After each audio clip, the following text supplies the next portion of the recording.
కానీ ఏమంటాడు యాకోబు? తెల్లవారుచున్నది గనుక నన్ను పోనిమ్ము అంటాడు. తెల్లవారుచున్నది గనుక నన్ను పోనిమ్ము.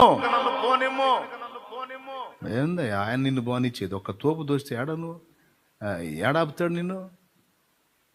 పోడే.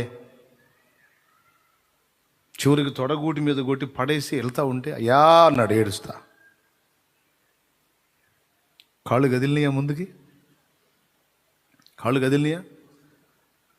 కన్న బిడ్డల ఏడుపు చూస్తే ఏ తల్లిదండ్రికైనా దాటిపోలేరు. చిన్నప్పుడు నీ బిడ్డల గురించి కొంచెం ఆలోచించు. నువ్వు వాళ్ళు ఏడిస్తే దాటి వెళ్ళావా నువ్వు? మా అమ్మ మా నాన్న అప్పుడప్పుడు సినిమాకి వెళ్తారు. పిల్లలం కదా, మాకు చూడాలని ఉంటుంది. మావాడేమో ఏడుస్తా వెంట పడతాడు. వీలైతే తీసుకెళ్తారు, లేకపోతే